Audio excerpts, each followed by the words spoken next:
Hello, কি খবর সবার? আশা করি সবাই ভালো আছো। আজকে নতুন একটা ভিডিও নিয়ে চলে আসলাম। এটা অ্যাকচুয়ালি কোনো ট্রাভেল ভিডিও না। আমি নতুন বছর উপলক্ষে 2024 উপলক্ষে নতুন একটা ক্যামেরা আপগ্রেড করেছি। আমি এর আগে যে ক্যামেরাটা ইউজ করতাম সেটা ছিল নিকন 3500।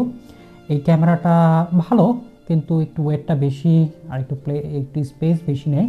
আর এছাড়া আমি 2-3 মাস আগে আরেকটা কিনেছিলাম অ্যাকশন ক্যামেরা গোপ্রো, যেটার একটা নতুন অ্যাকচুয়ালি একটা ব্লগিং সেটআপ আমি সেট করেছিলাম। কিন্তু তারপর আমার কাছে যেটা মনে হলো যে একটা ক্যামেরা আপগ্রেড করার দরকার, কারণ গোপ্রো যেই ক্যামেরাটা আমি কিনেছি এটা অ্যাকচুয়ালি অ্যাকশন ক্যামেরা হিসেবেই ঠিক আছে, কিন্তু ব্লগিং বন্ধ ভিডিও করার জন্য এটা খুব বেশি ভালো আমাকে সাপোর্ট দিচ্ছিল না। তাই মনে করলাম নতুন বছরে একটা ক্যামেরা আপগ্রেড করে ফেলি। আমি অ্যাকচুয়ালি যে ক্যামেরাটা নিয়েছি সেটা হলো সনি A6700। এটা খুব রিসেন্টলি লঞ্চ হয়েছে। এটা 2023-এর আগস্টে মোস্ট প্রবাবলি লঞ্চ হয়েছে, আর আমার চোখে কিছুদিন আগে পড়ে।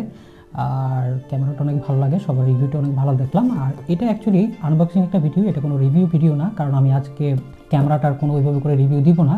হয়তো আমার পরবর্তী যে ভিডিওগুলো আসবে সেই ভিডিওগুলোতে হয়তো আমি এই ক্যামেরাটা দিয়ে ভিডিও করব বা আমি ফটোগ্রাফি করব, তখন হয়তো আমার ইউটিউব, ফেসবুক বা ইনস্টাগ্রামে ফলো করলে সেই ফটো বা ভিডিওগুলো তোমরা দেখতে পাবে। তাহলে চলো আর দেরি না করে আমরা এই ক্যামেরাটা আনবক্সিং করি এবং জেনে নেই ক্যামেরাটার প্রাইস কত ছিল। এবং এই ক্যামেরাটার সাথে শুধু কিন্তু একটা ক্যামেরাটাই মেন না, এই ক্যামেরাটার সাথে কিন্তু আরও অনেক অ্যাক্সেসরিজ কিনতে হয়, সেগুলোর প্রাইস এবং কী কী কিনলাম সেগুলো একটু টুকটাক আলোচনা করব।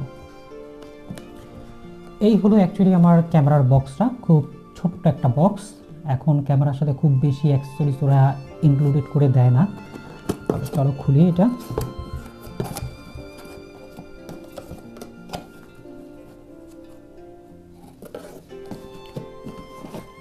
সাথে একটা বেল্ট দিয়েছে সনি আলফার, আর সাথে ইনক্লুডেড একটা ব্যাটারি ছিল।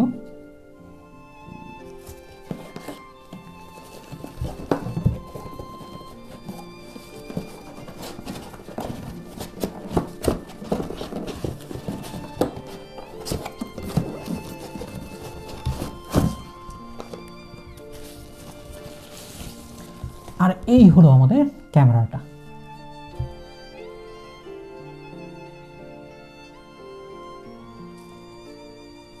খুব ছোট্ট এবং একটা লাইট ওয়েট, এটা ট্রাভেলিংয়ের জন্য আমার কাছে খুব ভালো লাগছে। এই ক্যামেরাটা দিয়ে ফটো প্লাস ভিডিও দুইটি একসাথে করা যায়। এটা একটা কম্প্যাক্ট ক্যামেরা, ট্রাভেলারদের জন্য খুবই ভালো। আর যেহেতু আমি খুব ফ্রিকোয়েন্ট ট্রাভেল করি, সো আমার কাছে দুইটা কম্প্যাক্ট একটা ক্যামেরায় আর কি খুব প্রয়োজন ছিল। আর একটা সুবিধা হলো এটা ফ্লিপ আর স্ক্রিনটা, তো যখন আমি ব্লগ করব তখন আমি এভাবে করে ধরতে পারবো, যখন আমি ছবি তুলবো তখন আবার এটা আমি কি টার্ন করে দিতে পারবো। এছাড়া এটা আমি বিভিন্ন অ্যাঙ্গেলে নিতে পারবো, যখন আমি এইভাবে যখন ছবি তুলবো তখন এইভাবে আমি দেখতে পারবো উপর থেকে, আর যখন ব্লগ করব তখন ঘুরিয়ে দিব। সো এটা কিন্তু একটা বেশ ভালো সুবিধা। আর এটার সাথে একটা 50mm একটা লেন্স ইনক্লুডেড ছিল। আর এই বডিটার দাম পড়েছে 1549 ইউরো, যেটা বাংলাদেশি টাকায় প্রায় 2,10,000 টাকা। আর এই ক্যামেরাটার সাথে কিন্তু একটা ইনক্লুডেড ব্যাটারি ছিল, কিন্তু সেই ব্যাটারিটা কিন্তু এনাফ না যখন আমি অনেক লং টাইম ভিডিও করব বা ফটো তুলব। সেজন্য আমি এক্সট্রা আরেকটা ব্যাটারি নিয়ে নিয়েছি, যেটা 75 ইউরো পড়েছে, অ্যাপ্রক্সিমেটলি প্রায় 10,000 টাকার মতো এই ব্যাটারিটার মতো পড়েছে। আর এটার সাথে আমি একটা মেমোরি কার্ড নিয়েছি। তবে এই মেমোরি কার্ডটার একটা বিশেষত্ব হলো, এটা হলো UHS 2 কার্ড। এই কার্ডটার বিশেষত্ব হলো যখন আপনি অনেক হাই রেজলিউশনের ক্যামেরা ইউজ করবেন তখন অনেক হাই স্পিড মেমোরি কার্ডও লাগবে।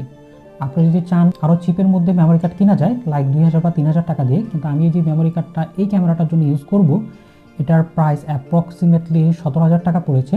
আপনি চাইলে ওই 2-3,000 টাকার মেমোরি কার্ডগুলো ইউজ করতে পারবেন, তবে সেক্ষেত্রে এই ক্যামেরার অনেক ফাংশন কাজ করবে না সেটা দিয়ে। আর এছাড়া আরেকটা যে জিনিস আমি কিনেছি সেটা হলো একটা DJI মাইক। এটা আমার খরচ হয়েছে প্রায় 20,000 টাকার মতো। আর আমার যেহেতু দুইটা ট্রান্সমিটার দরকার নাই, তাই আমি একটাই ট্রান্সমিটার নিয়েছি। সো এই ক্যামেরাটা কিন্তু অ্যাকচুয়ালি আনবক্সিং ভিডিও ছিল, এটা কোনো রিভিউ ভিডিও ছিল না। তবে আমি এটার দাম সম্পর্কে টুকটাক একটু ধারণা দেওয়ার চেষ্টা করছি। আমি আজকে যেই আইটেমগুলো কিনেছি এটার টোটাল অ্যাপ্রক্সিমেট প্রাইস বাংলাদেশি টাকায় প্রায় 2,60,000 টাকার মতো লাগছে। তবে আমার আরও একটা আইটেম মিসিং আছে এখনও পর্যন্ত। এই ক্যামেরাটার জন্য আমি একটা গিম্বল কিনবো, তবে গিম্বল না কিনলেও হয়, এটার স্টেবিলাইজেশনটা ভালো বাট তারপর আমি একটা গিম্বল নিয়ে নিব। আজকে থেকে এই ক্যামেরাটা ছুটি, গোপ্রো এটাও ছুটি, কারণ আমি এটার ভিডিওতে খুব বেশি স্যাটিসফাইড না। এটা দিয়ে আমি মাত্র 2টা ভিডিও করছি, আর এটার সেট আপটা করতেও আমার বেশ ভালোই খরচ হয়ে গেছে, কারণ গোপ্রো কিনেছি, গোপ্রোর উপরে যে কেসটা কিনেছি, এই ভলটা কিনেছি। সো এটা এই সেট আপটা সাজাতেও প্রায় আমার 85 থেকে 90,000 টাকার মতো লেগে গেছে। যাই হোক, সো এই হলো ফাইনালি আমার সেট আপটা। কেমন লাগতেছে? আশা করি ভালোই লাগতেছে, সেট আপটা ভালো। আর আজকে ওয়েদারটা মোটামুটি ভালোই, বাইরে অতটা রোদ নাই, কিন্তু বাইরে অনেক মেঘ আছে, কিন্তু বাইরে অনেক পরিমাণ বাতাস হচ্ছে, এই জন্য আর ঠান্ডার পরিমাণটা কমই, ঠান্ডাটা অত বেশি না, আর স্নোর কিছুদিন ধরে পড়তেছে না। আশা করি 2024 সালটা ভালো যাবে, কারণ 2024-এ আমি যে টার্গেটগুলো করেছি, অনেক উঁচু উঁচু যে মাউন্টেনগুলো আছে সেগুলোকে ট্রেকিং করার আমি টার্গেট নিয়েছি। আর খুব সুন জানুয়ারিতেই আমি অনেক খুব সুন্দর একটা দেশে আমি ট্যুর করবো, আশা করি সবাই ভালো লাগবে। এই জন্য অ্যাকচুয়ালি এই ক্যামেরাটা নেয়া, কারণ আমরা হয়তো ঘুরে চলে আসি, কিন্তু দিন শেষে আমাদের মেমোরিজগুলোই থেকে যায়। কিন্তু আমরা মেমোরিজগুলো যদি আরেকটু ভালোভাবে সংরক্ষণ করে রাখি, তাহলে হয়তো কয়েক বছর পরে এই মেমোরিজগুলো দেখতে আরও বেশি ভালো লাগবে।